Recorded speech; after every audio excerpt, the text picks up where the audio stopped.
Hello बच्चों, let's read this question which is not true about inorganic catalyst और enzyme. इनमें से क्या true नहीं है inorganic catalyst और enzyme के लिए?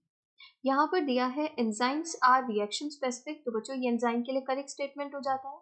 आप जानते हैं enzymes जो होते हैं उनके पास active sites होते हैं, ठीक है, और उन एक्टिव साइट से स्पेसिफिक सबस्ट्रेट मॉलिक्यूल बाइंड करता है. फिर आप देखते हैं प्रोडक्ट फॉर्मेशन होता है, फिर एंजाइम निकल जाता है, फिर दूसरे रिएक्शन में पार्ट लेता है. बट आप ये देखेंगे कि अगर ऑक्सीडो रिडक्टेज एंजाइम है तो वो उस रिएक्शन में पार्ट लेगा जहां पर ऑक्सीडेशन भी होना है, रिडक्शन भी होना है, ठीक है.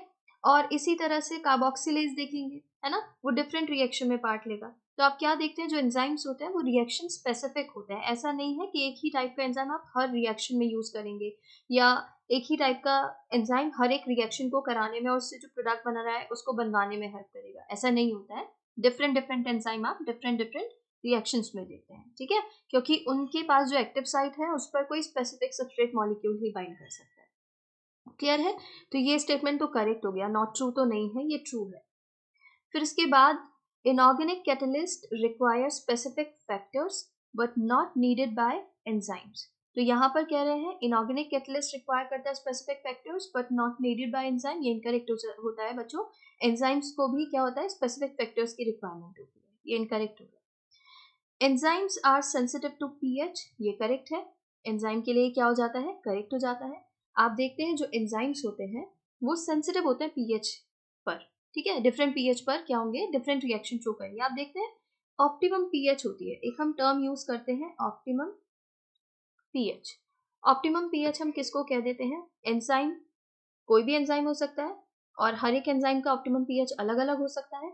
अब एंजाइम ए है, ठीक है, एंजाइम ए की बात कर रहे हैं, उसका ऑप्टिमम पीएच है 3. तो 3 पर ये 3 पीएच पर ये हाईली एक्टिव होगा, हाई एक्टिविटी शो करेगा, ठीक है. अब अगर पीएच इंक्रीज होता है तो भी इसकी एक्टिविटी अफेक्ट होगी और डिक्रीज होता है तो भी इसकी एक्टिविटी अफेक्ट होगी, ठीक है. तो एंजाइम जो होते हैं वो सेंसिटिव होते हैं पीएच से, ये करेक्ट है. डिफरेंट डिफरेंट फैक्टर्स आप पढ़ते हैं, जैसे टेम्परेचर, एक फैक्टर आप पढ़ते हैं टेम्परेचर. हाई टेम्परेचर पर आप ये देखते हैं जो एंजाइम होते हैं ना वो डिनेचर हो जाते हैं, ठीक है. इट्स एन एंजाइम क्या हो जाते हैं, डिनेचर हो जाते हैं हाई टेम्परेचर पर. एंजाइम्स क्या होते हैं, मोस्टली एंजाइम्स आर प्रोटीन्स, कुछ अलग भी आप देखते हैं, ठीक है, बट मोस्टली जो एंजाइम्स होते हैं वो क्या होते हैं, प्रोटीन होते हैं, ओके, डिनेचर. और लो टेम्परेचर पर होता है तो इनकी एक्टिविटी कम हो जाती है, और एक टेम्परेचर वो होता है जिसपे ये हाईली एक्टिव होते हैं, उसको कहते हैं उसका ऑप्टिमम टेम्परेचर. तो डिफरेंट एंजाइम, मोस्टली जो एंजाइम होते हैं वो हाई टेम्परेचर पर डीएक्टिवेट हो जाते हैं, डिनेचर हो जाते हैं, ओके, क्योंकि प्रोटीन मॉलिक्यूल है. और आप ये देखते हैं कुछ ऐसे एंजाइम होते हैं जो हाई टेम्परेचर पर काम कर सकते हैं, थर्मोफिलिक. आप टेक पॉलीमरेज पढ़ते हैं जिसको आर्कीबैक्टीरिया से ऑब्टेन किया गया थर्मोसिक्वेटिकस से.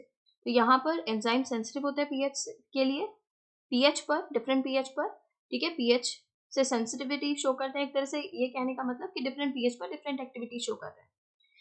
तो ये करेक्ट हो जाता है. They both can speed up the rate of chemical reaction, ये करेक्ट है बच्चों.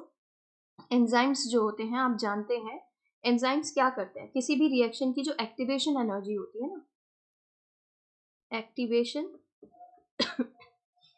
एनर्जी, इसको कम कर देते हैं.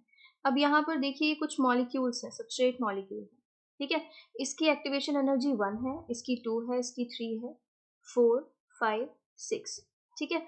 अब जब एंजाइम नहीं है तो 4, 5, 6 एक्टिवेशन एनर्जी वाले जो सबस्ट्रेट मॉलिक्यूल हैं वो पार्ट ले रहे हैं रिएक्शन में और प्रोडक्ट फॉर्म करा रहे हैं. तो उस वक्त बनने वाला प्रोडक्ट क्या होगा, कम होगा, ऑब्वियस सी बात है, कम सबस्ट्रेट ले रहे हैं पार्ट. तो बट जैसे ही आप एंजाइम को ऐड करते हैं ना, तो एंजाइम के पास different different activation, different different active sites होती हैं, ओके. इस तरीके से दिखा देते हैं. इन एक्टिव साइट्स पर सबस्ट्रेट मॉलिक्यूल बाइंड करते हैं और इनकी एक्टिवेशन एनर्जी जो होती है ना कम हो जाती है. कम एक्टिवेशन एनर्जी वाले सबस्ट्रेट मॉलिक्यूल जो होते हैं वो भी अब प्रोडक्ट फॉर्मेशन में पार्ट ले लेते हैं, तो बनने वाला प्रोडक्ट क्या हो जाता है, ज्यादा हो जाता है, ठीक है. रेट ऑफ केमिकल रिएक्शन जो होती है वो स्पीड अप हो जाती है, तेजी से होगी. जितना धीरे पहले हो रहा था एंजाइम के एब्सेंस में रिएक्शन, उससे ज्यादा होगा जब एंजाइम प्रेजेंट होगा. रेट ऑफ रिएक्शन क्या हो जाएगा, बढ़ जाएगा, ठीक है. तो ये करेक्ट है इनऑर्गेनिक कैटलिस्ट के लिए भी और एंजाइम के लिए भी. इनऑर्गेनिक कैटलिस्ट को आप हेट्रोजीनस कैटलिस्ट भी कहते हैं, ठीक है. इंक्लूड करता है मेटल्स को और उनके ऑक्साइड्स को, ओके. और यहाँ पर इस तरीके से आप देखते हैं ये इनऑर्गेनिक कैटलिस्ट क्या करते हैं, inorganic catalyst work efficiently at high temperature, high pressure, but enzyme के बारे में आप जानते ही हैं, हाई टेम्परेचर पर वो क्या हो जाते हैं, डीनेचर हो जाते हैं।